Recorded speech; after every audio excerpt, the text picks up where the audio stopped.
All right, welcome back. This is the NS-29 mission for New Shepard, the 29th for the program and the 14th payload flight for New Shepard. Very exciting. We are in auto sequence right now as the vehicle is basically taking over command of itself. It's becoming autonomous now. Yeah, and you can see right there from this view that bridge retracting from the capsule. Always a great sign that we're really close to launch. Let's stand by and watch these beautiful views from West Texas.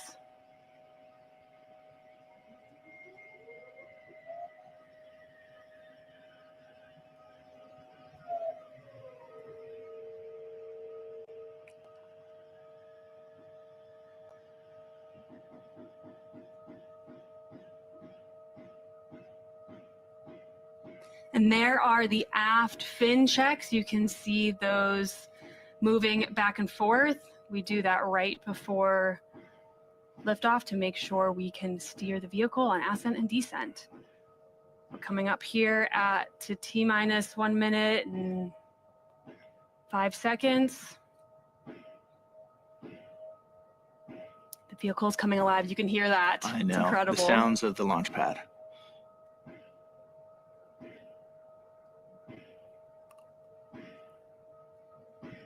With a keen eye, you might be able to see that engine nozzle gimbaling down there at the bottom. Yep, I see it. Hard to tell from this far, but beautiful views. All right, we're also keeping an eye on the pressures and temperatures in those propellant tanks. Both need to stay in that green zone, that go zone. All right, we're at T-minus 30 seconds and counting. All right, Alice, well, here we go. It's time to hand it off to mission control now and launch this rocket. T-minus 16, guidance internal. And we're going to go on this morning. All right. T-minus 10, 9, 8, 7, 6, 5, 4. Commanded to start. 2, 1, 0.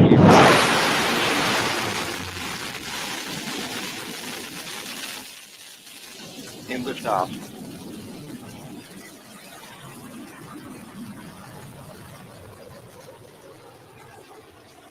New Shepard has cleared the tower, heading to space. Now you'll note the altitude and speed graphics that are appearing on the lower side of your screen there. They are tracking both vehicles together, specifically the crew capsule. Once we hit that moment of separation, it'll continue to track the crew capsule's speed.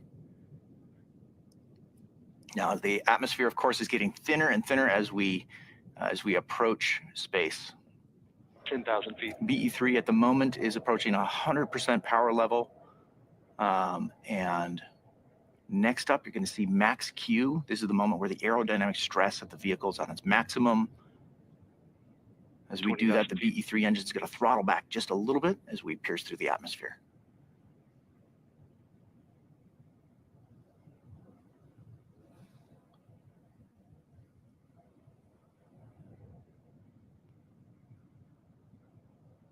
And we've passed max Q. So at this point, BE3 is back to 100% of its power.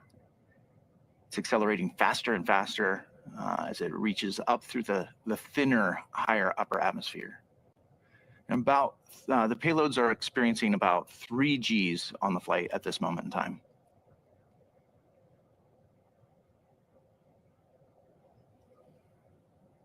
About a minute, 45 seconds of boost so far. Now, the velocity meter, as you can see, is not correct. We're going much faster than 25 miles per hour, so ignore that. Trust your eyes as you watch that vehicle fly.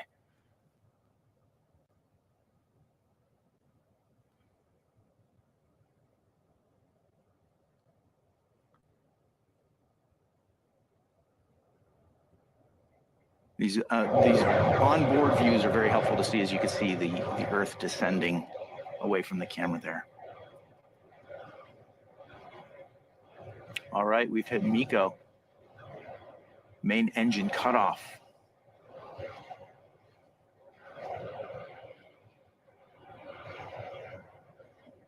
Shortly here, we'll see separation. All right, that's the 0 G indicator there means that we have reached separation. of the two vehicles, and now the crew capsule and the booster are now coasting to their apogees simultaneously, and you can see that clean separation now between those two vehicles. Very, very pretty. That's a good, clean view.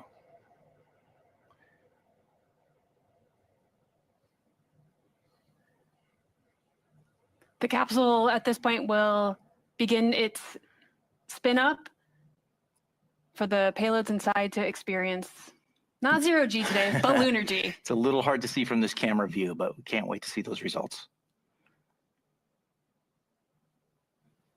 Now the booster has begun its descent. You can see that booster is making, there's a lot of separation there between the crew capsule, the top picture, and the booster down below. The data that you're seeing now is needs to be refreshed on the screen, so apologies for that, but the booster is going to land about 2 miles north of the launch pad down in West Texas, right back at the launch site.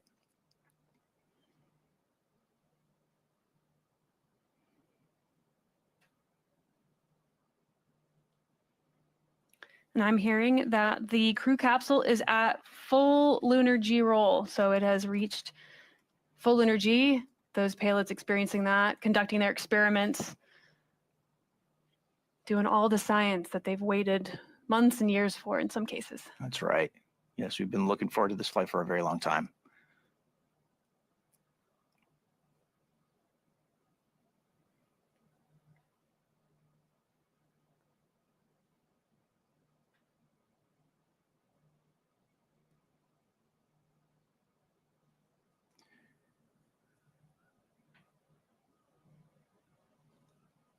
Now, you notice the last time we tried to do this launch, there was a cloud cover. Today, there's no clouds, so our long-range cameras are able to clearly see the view all the way up to space and track both vehicles together. And you can see that booster is descending. Now, it's at this point in time, it's re-encountering the atmosphere, and it'll begin using its steering fins to be able to guide it autonomously all the way back to the launch pad, or not the launch pad, but the landing pad, which is very, very much nearby, about 2 miles north of the launch pad.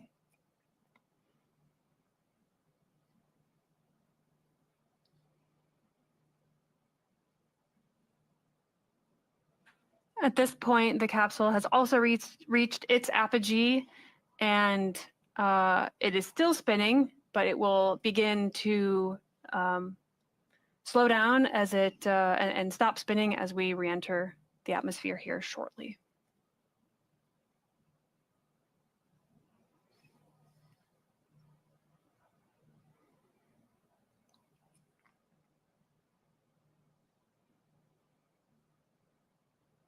It's a very clean, long shot from our long-range camera on the ground in West Texas. Now we're tracking the vehicles now. This camera here is looking at the booster as it's descending. You can see the those wedge fins have deployed off of the top of the ring fin. And so it's able to steer its way back, and shortly here we should see booster relight.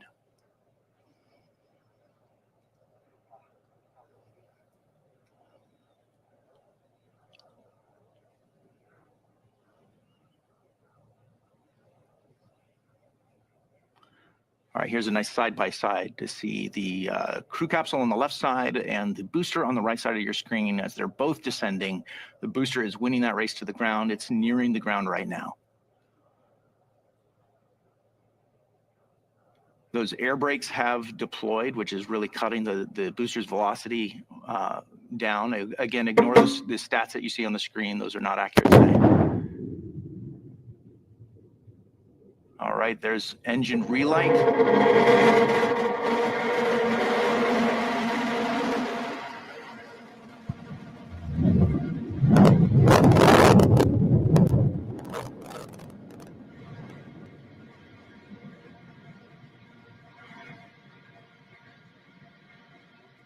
And touchdown. All right. Love to see that clean booster touchdown. And then here's the crew capsule. Yep, Still we got descending. eyes on the capsule.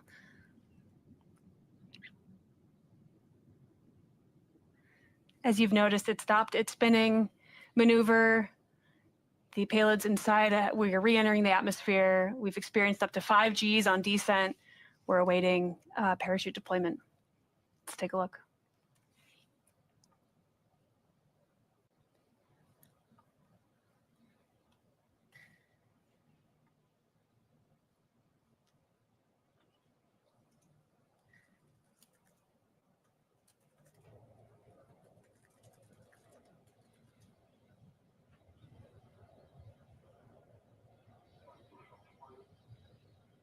There's the drogue deployment.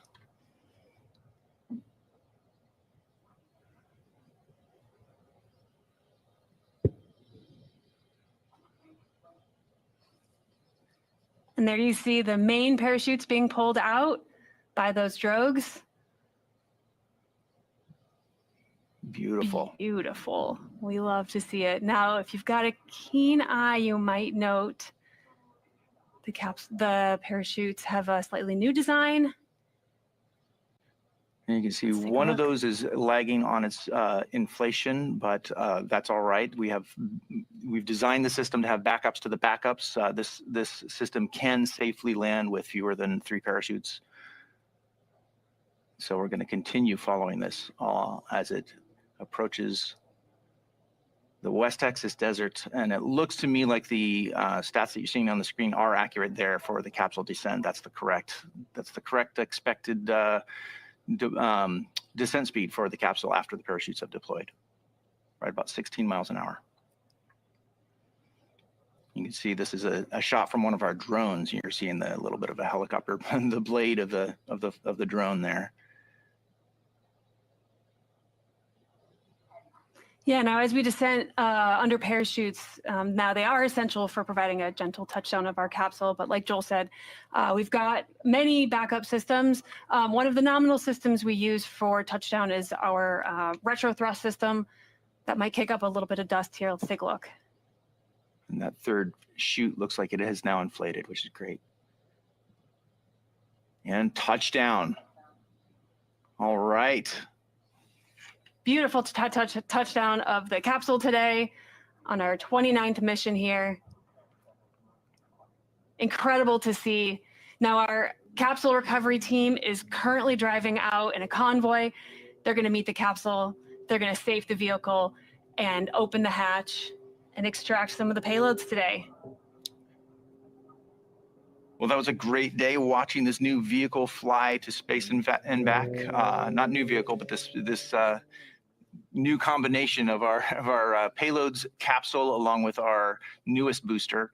And let's not forget, we want to see, millions of people living and working in space in the future. And so New Shepard is also, even though we were watching a great payload flight happen today in front of our eyes, New Shepard's also designed to take astronauts to space. And so if you would like to purchase a seat on a future ride to space, just visit blueorigin.com and click the Fly to Space button. Your own journey to visit the Kármán line may be closer than you think. Yeah, and if you'd like to join our team and help us build a road to space, we've got hundreds of positions open across all of our manufacturing facilities from coast to coast, Florida, Alabama, West Texas, and Washington. Just visit us at blueorigin.com/careers. And there's more. If you liked what you saw today, we have some great gear available, including a very cool mission patch. There it is in the middle there. It's this one's a cool one. It features a crescent moon at the top, which it represents the lunar gravity that we're simulating on today's flight, and that 2 minutes of lunar G spin. It's got a few hexagons in the background there. Of course, those represent our partners at the Honeybee team. And the crew capsule there is using its RCS system to spin up that lunar gravity. Yeah, and maybe my favorite feature of this patch, and really any patch that I've never seen a patch like this, the street art style, is our way to show off the modular vehicle liveries that we flew today between the booster and the capsule. Very creative. Well, hey, my name is Joel Eby, and for me and for Alice Watts here, and for the whole team at Blue Origin, thank you all for joining us today. Until our next launch, Gradatum Ferociter.